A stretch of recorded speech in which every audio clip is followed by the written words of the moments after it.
Well, that was a pretty dull weekend, wasn't it? The streets of every major Western city blanketed with rage and recrimination. And in London, which looked about as far removed from an English city as you could ever imagine.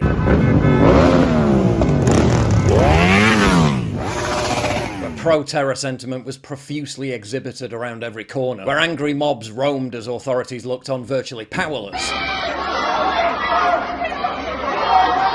The counter-protesters were chased down and attacked.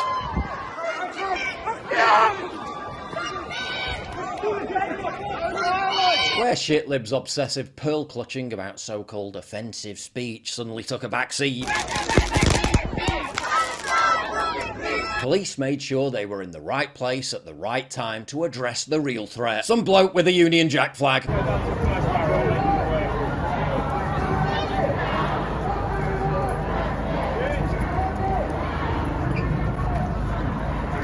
10 cops for an old dude carrying a flag of the nation he lives in. Not enough. Why weren't there 100 cops? 1,000? You don't have to say anything. Are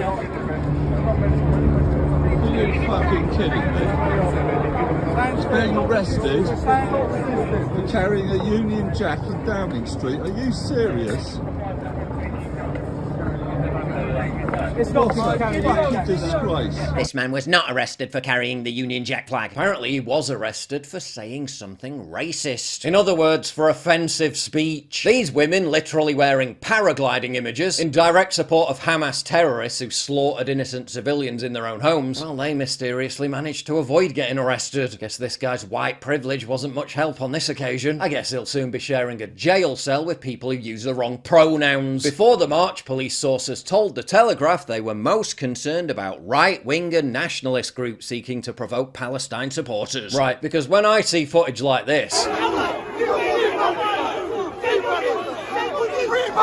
my immediate concern is, oh, but what if the right-wing people say mean things about them? Interesting, though, how certain select few European cities didn't witness any of these kind of scenes. Warsaw, Budapest, Prague, Bratislava. Seemed awfully quiet there. Wonder why. Strange how some offensive behaviour is swiftly crushed, while other offensive behaviour is permitted to the point of virtual endorsement. They were literally allowed to take over London's most iconic war memorial, the Cenotaph, and daub it with Palestinian flags. Authorities were notably more sanguine about those flags. Absolute fucking disgraceful.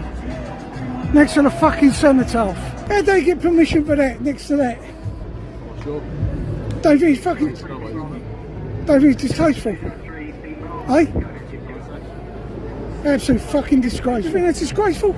I have no opinion, unfortunately. You can't give an opinion. I guess some flags are more offensive than others. Imagine telling an Englishman 100 years ago that in 2023 a guy named Sadiq Khan will be London's mayor and his primary role in office will be to keep the Jews and Muslims in London from going at each other's throats because of a holy war that's happening thousands of miles away. But diversity's our strength, right? Now thoughts will turn to the 1 million plus people who have been made refugees as a direct result of this war. A mass river of people is now flowing south, people forced to flee their homes. And who's going to absorb them all? Europe? The United States? Breitbart editor Joel Pollak, who previously called for Gaza to be wiped out, says America should step up to the plate and take in God knows how many Palestinian refugees during the war. A war that's been going on for decades and shows no sign of ever ending. Gee, what could possibly go wrong? Lone actors who may take inspiration from recent events to commit violence of their own. The grim reality of what's coming next is soberingly predictable. Just as the exodus of refugees from Syria was exploited by ISIS, who slipped into Europe posing as refugees before going on to commit numerous atrocities, the West is once again, having done so demographically on a drip-drip basis for decades, about to lower the bridge for its own downfall. Dear European friends, look at the massive pro-terrorism protests in your capitals. Israel is fighting your war. If Israel doesn't win, you're next. Really, is that why Israel supports sending them all to us? While deporting African migrants from their own country? Is that why when ISIS was killing our people throughout Europe, Israel was busy giving them and their allies weapons in Syria? Oh yeah, I'm sure Israel really cares about us though. Why can't Palestine's neighbours, several of which are sympathetic to Hamas anyway, do their bit? Oh no, we can't have that, can we? Gotta send them all to Europe, despite being right next door and sharing a similar culture. Egypt has promised to do naff all to help Palestinian refugees. They're too worried about their precious tourist income. This is a country that's received $30 billion in US aid in recent decades. They just got sent another $235 million just last month. They can't be bothered to lift a finger though. Whenever there's trouble in Gaza, they just close the border immediately. It's always the West that has to bear the brunt of it. Now the Biden administration's got itself stuck in a real dilemma. Which American taxpayer-funded war will be given #1 priority? Don't worry about that. There you were thinking the giant slush fund being used to prolong the conflict in Ukraine might be at risk. No. They're going to use your money to bankroll both wars. Are the wars in Israel and Ukraine more than the United States can take on at the same time? We're the United States of America, for God's sake. Multitasking. I mean, look at what Putin just did to Kiev. How can we turn away from Ukraine now when they need us the most?